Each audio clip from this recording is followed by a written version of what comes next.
Hello. Uh, for last few YouTube, we've been sharing on the differences between the standing stakes or zhong, rack, and kneeling stance. The difference between structure and axis. The difference between moving the body and transport the force vector or transport the strength. Okay. So today I want to continue on getting into the transport of the strength or the Jing. Okay. This is the stuff which is usually people fuzzy about it and don't talk about it. And today I'm planning to show you so that you can experience what is Jing. Okay. So you don't have to guess what it is. You don't have to imagine what it is. You know what it is. Okay. Jing actually, or the force flow, force path, or we can call it the handling of the transportations of strength, is nothing about mysterious stuff or mind or anything which is untouchable. It is something which is really common. It is human nature. It is a common mechanics, and it just the difference is that whether we know about it and we develop it or we don't know about it.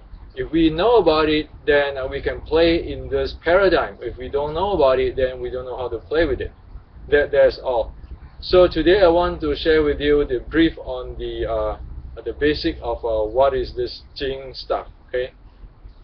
Now, when we talk about Jing, I usually define it as the change of force, okay, or force vector, or then you have this force flow, okay, and force path, or the Jing flow or Jing path, okay, and then again the action and reaction force.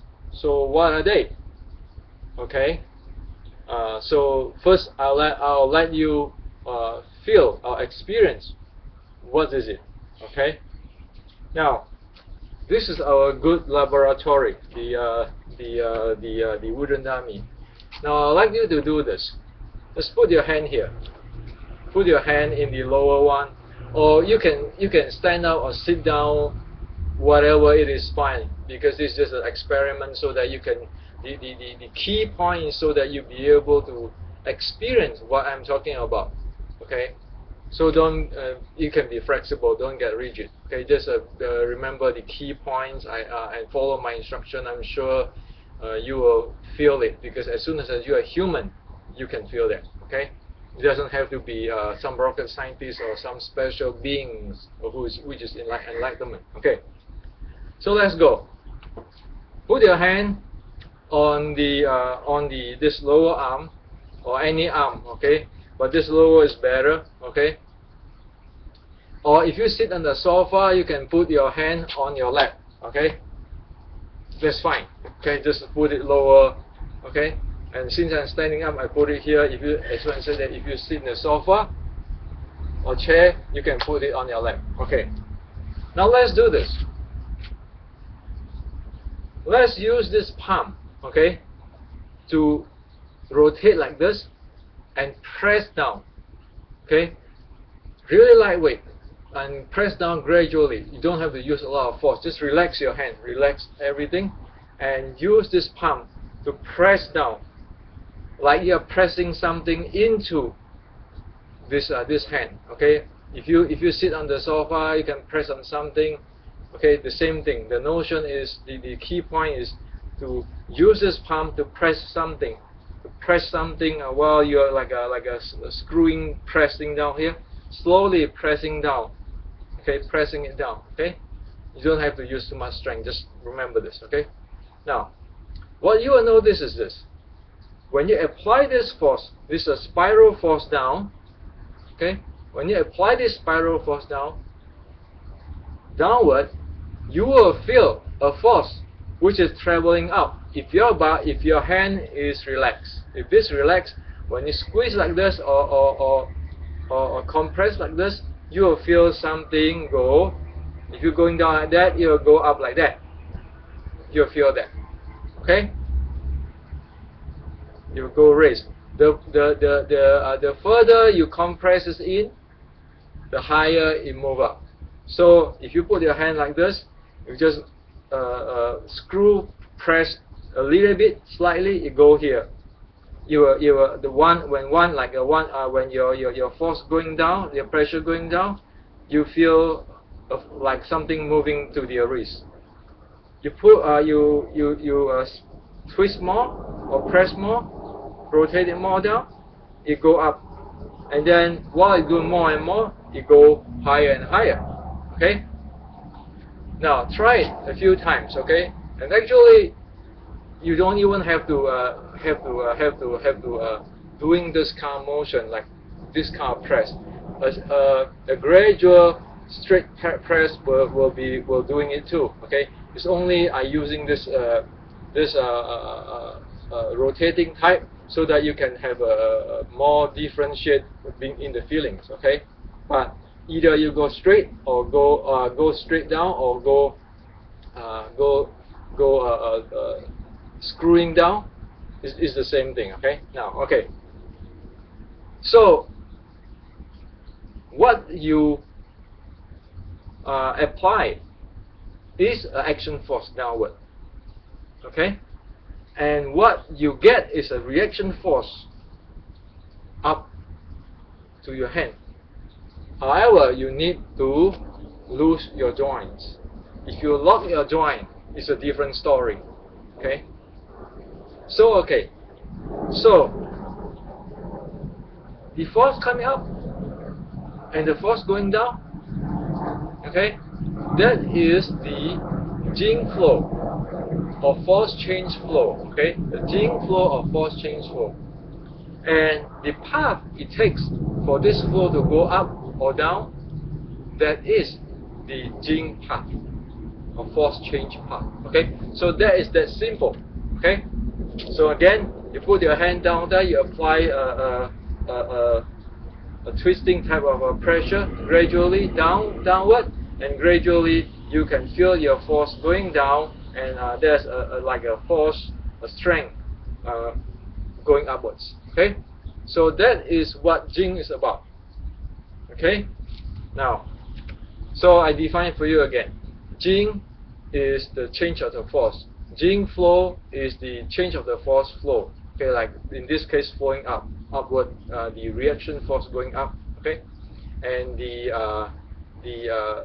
Jing path is the pathway going up. Okay, because the flow going with the path. Okay, now, so you have at every touch you have action force and you have a reaction force.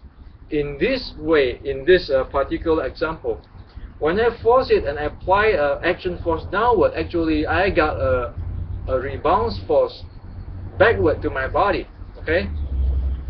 To play with Jing is to play with this action and reflection force. Okay. Now, this is the one which is you're using for the hand. Okay, and be really careful that you need to have a loose joints. Okay, all joint has to be loose. You must not tense, must not holding it. Okay, and when you do it just really lightweight. Then you can feel it. Okay, loose and lightweight. Okay, now another thing you can try is this, like in the Jong instructions video, you stand in the equal shoulder stand, in the stick stance. You relax your 7 ball or your feet, and then you relax your ankle, your knee, your hip waist to your shoulder. You feel that, okay? And then you relax from your shoulder to the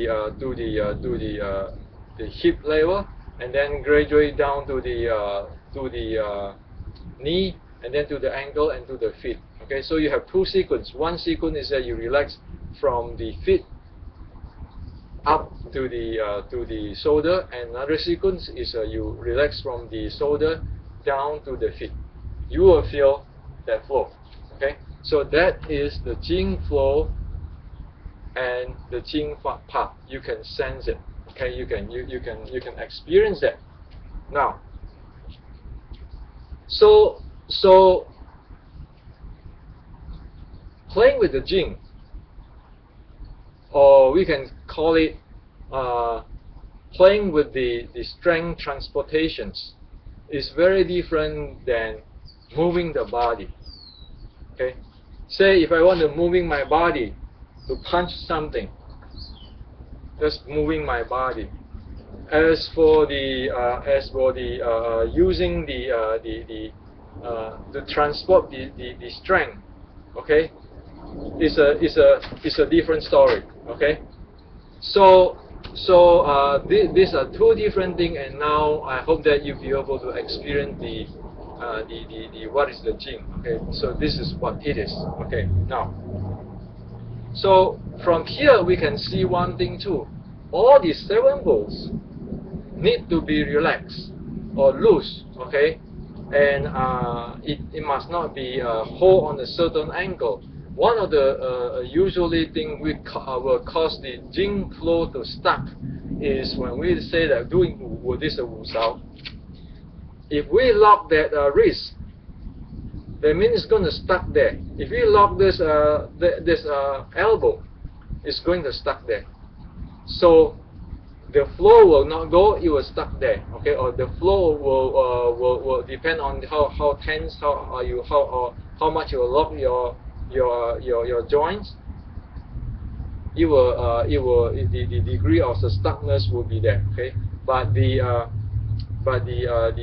if you want to play with the Jing flow, then the joint must not be locked. Okay, so that is the Jing flow, what it is. Okay, and the relationship with the joints. Okay, so that's number 1 thing. Number 2 thing is the generations of or handling of this Jing flow in Wing Chun. Okay, a very common one is what we call the Zhang Bai Lik. Okay, so what does that mean? You know, like we say elbow power, Zhang Bai Lik. Actually, there is no mysterious at all. This is just saying that using the root part to handle the branch part. Okay, so you're using the root part to generate the force and the action and reaction force to handle to transport the strength. Okay, so actually you're using this part to send a force out.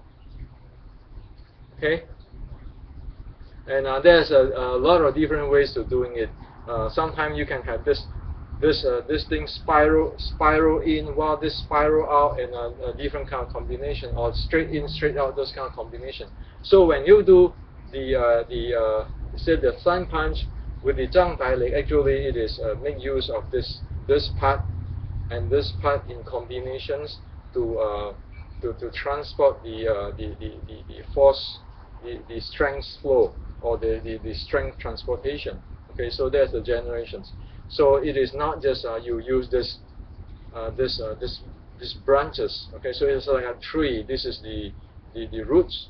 This is the branches. Okay, not just using this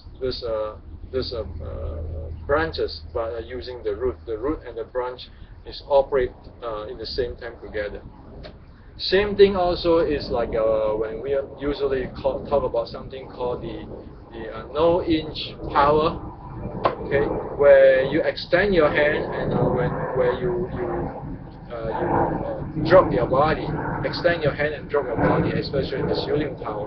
When you practice this thing, you extend your hand, you drop your body. Okay, those things also the same.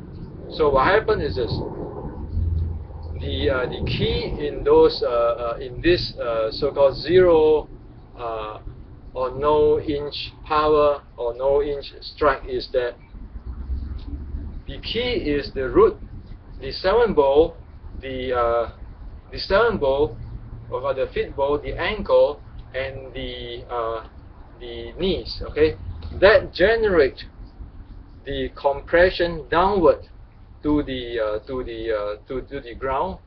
Okay, so there's the action force, and then you have a reaction force which is travel up your 7 ball, travel to your hand. Okay, so you use your feet balls, your ankle balls, your what do you call that, your knee balls to generate that, and then action force, and then you have a reaction force going up your body to reach your hands. Okay, so to transport the strength out. So if you look at my Yigam diagram of the transportations of the Jing, or the strength, or the Jing flow or Jing path, that the diagram I'm passing out, you can actually see that there's action and reaction force, and the action force actually going down to the deep down to the ground, and the reaction force is actually going to the hand. Okay, transporting from the ground to the fingers. Okay, if you're doing this. Okay, so that there is a playing with the Jing flow, Jing path, action and reaction force. So that's what it is. That's all. It's nothing mysterious. Same thing is this Zhang dialect. Same thing, action and reaction force deal. Okay. So there is nothing to do with your mind or your forward intention or blah blah blah, or Nimlik or so forth. You'll have to have the body mechanics before do that, because we are not ghosts. We cannot get out something strength from the din act. Okay. So that's what it is. And for the forward intentions and the Nimlik stuff is the mind stuff. They are doing a different stuff. They are doing a what they call it, a guidance system, like it will tune the body so that how to target or how to focus where to focus the strength or the Jing flow and so forth. But you have to have a power generations via your physical body, and this action and reaction force. You cannot get that from nowhere. Okay. So as from what you can see here, this Jing stuff is just another way of using your strength. Okay. So, but normally we when we talk about using strength or using power, general powers, we talk about moving the body, punch. Okay. And while there's another way, which is transporting the strength. Okay, make use of the action and reaction force. So that is the Jing layer is about. Okay, and of course that one one need to develop the 7 balls. Otherwise, you cannot transport it, and otherwise your 7 balls might not be strong enough or healthy enough to handle it. Okay, so that is how does what do you call that, the generations or the handling of the Jing. Okay, so when people talk about a term called Fa Jing, okay, issue force flow or issue force change flow. Okay, so what is that? Okay, Fa Jing. In this case, like for when if you take the what do you call that, the 0-inch power case. The area or the location which is I'm issuing is actually my lower 3 ball, which is the ball 7, ball 6, ball 5. That is the place I issue. I issue the action force downward to the ground, and then it get up. The reaction force get up to my hand. Okay, so I issue it down. I'm not pushing my body. I'm issuing down and let it come up. And here we want to pay attention to. If my axis for up and down is not clear, okay, like in the Zhong, then there's no way I can transport that reaction force out effectively or efficiently. Okay, so again, that is rely on axis. You have to develop the axis. And another thing too is because going downward is the center gravitational accelerations. and the body is making use of that. Actually, when the body going down is making use of that center gravitation acceleration to generate a force downward. Now, if my body is tilted, then I end up to have to use a lot of things to compensate that body, and I cannot fully use that. So there's another way of saying that why it is the axis is so important. Okay, this is not a structure. A structure is holding. This is no longer a structure, because this is not a structure is holding, and this is not pushing. This is not pushing the body. This is transporting the strength or the force flow or the Jing flow. Okay, out there.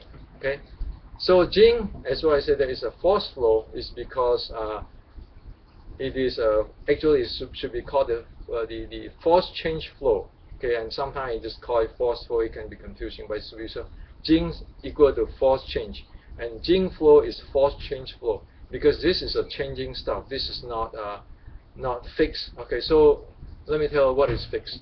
Say for example, if I hold on my my ankles, or my ankle tense up, I push like this with my ankle, my body, the whole body tense up and push.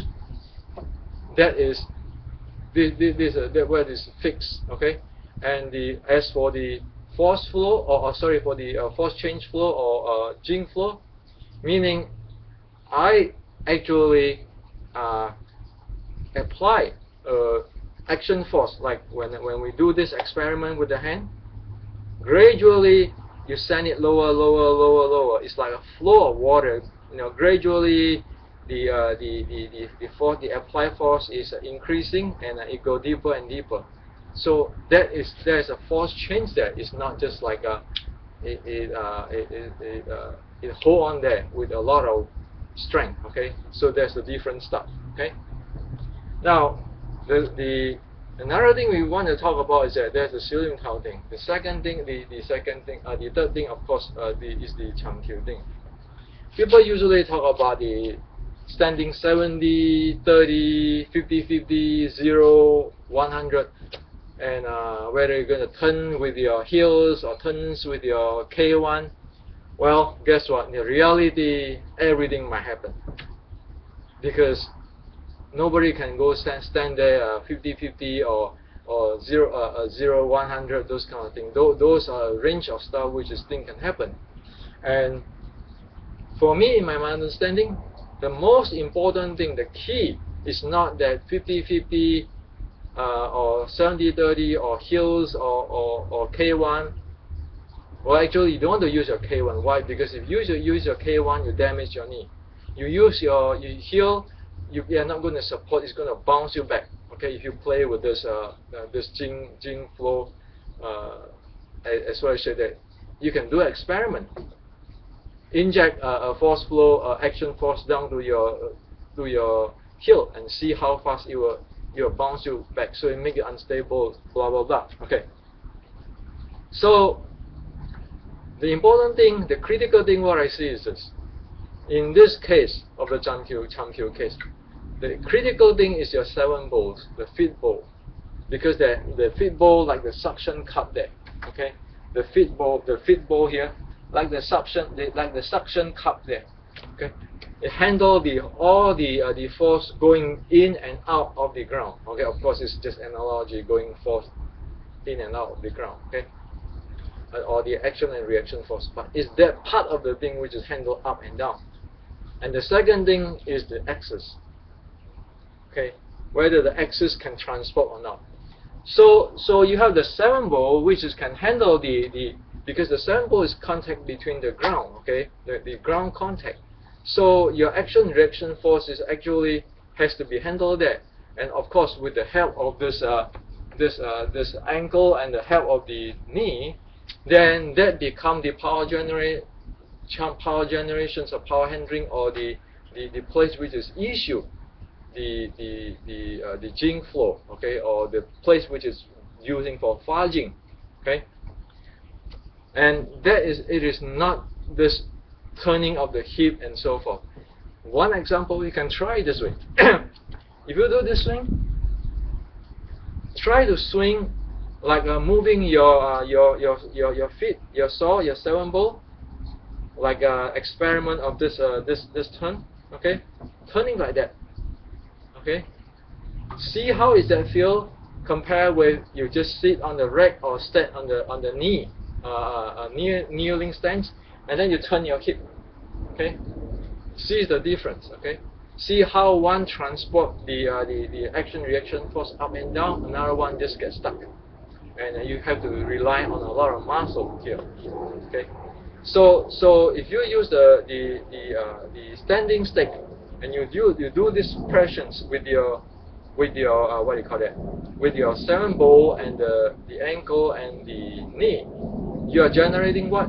You are generating a spiral down action force and a spiral up reaction force. That is what I call the double helix. If you step it down like that, gradually step it down like that, you generate an action force downward, and then you will get a reaction force upward. That's what I call the direct. So Wing Chun have this 2 type of basic Jing. That's how it is. It's how simple it is. One is the step, okay, like the zero, what do you call it, the zero distance or 0-inch power. That is the direct.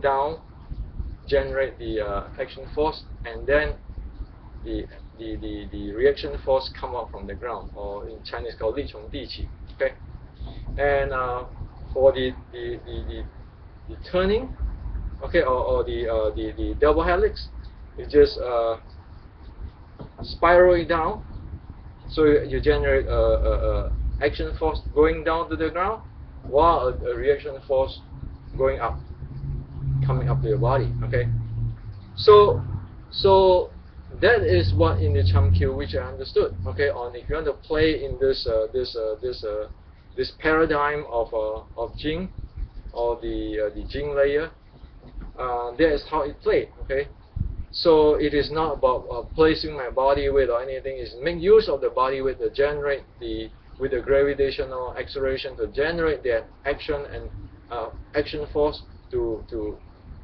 get the result or the reaction force, and shooting it easily different ways. Okay, so instead of moving the torso, or somebody even say that, or using the what do you call it, spine power. Well, you don't want to use the spine power. Why? Because what you want, the spine is really weak stuff. Okay, you can damage it permanently. And you look at your lower 3 balls, your 7 balls, your ankle, your knees, okay, and your thigh. You look at that part. That is the biggest part. Every day you work with it, okay, and that is the big muscle and the big bones. Okay, instead of this what do you call that, the spine. Okay, spine is just a transportation. It's not something which is you want to use for generate or handling things. You know, that's why I constantly tell people that if people who know how to play with the Jing flow and Jing path, you use the torso, and like a kneeling. Usually, what you see is a kneeling stance, to very rooted and very strong here, and then using the torso to twist and so forth. Good. Why? People is going to issue a force into your spine, and what happen? It's going to jam your spine and damage it. Okay, so spine is a no-no. Okay, and again, the generation is not there either. Okay, so say if we do what do you call it, a body type of the power generations of the bong sao, like usually what some of us do is moving the body type. So I twist my body, I do this bong sao. Right? Now say if I do a double helix. Okay. Right now I use my 7 balls, 6 balls, and the 5th balls to generate the spiral down, double helix down, and then I get the reaction force up. Versus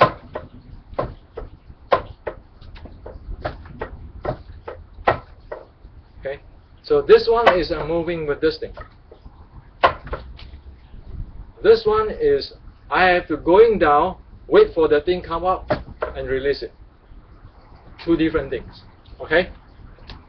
Now, after the Chum Kiu, or the double helix type of stuff, obviously we're going down to the beauty stuff. Okay, so in the beauty set, or the equivalent in the beauty sets kind of deal is this. What if my axis damaged, or my axis is jammed? What if my lower axis is jammed? Can that happen in the real life? Sure. What if my top axis is jammed? For example, if I get hot on the top, my upper axis is jammed. So, in the case, what happened?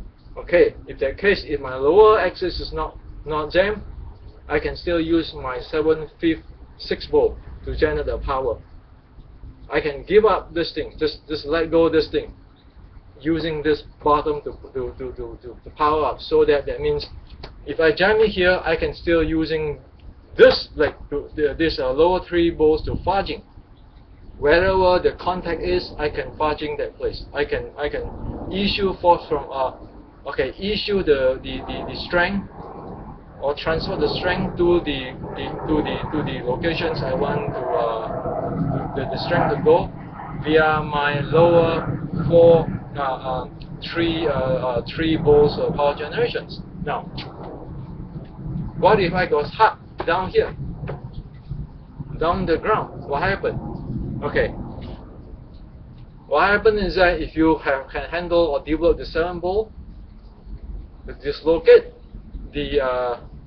give up the lower 4 volts using the top 1, 2, 3 to issue the force. So when the body is the axis is breaking into 2 pieces. In general, this is just a general, typical, general case. That will happen.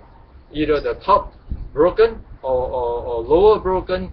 If the top is broken, using the lower part to issue. If the lower part is broken, it's using the top part to issue. And if there's no broken, use the lower part to issue the full body integration force. That's beauty. Okay. So this is what I'd like to share with you today, and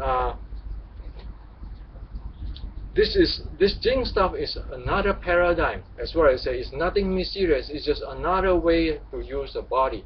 It's not the common, normal way what we know or we understood. Okay, it is not moving the body. It is the transportations of strength. Okay, you want to call it Jing that way, transportation of strength, instead of moving the body to collide in or so forth.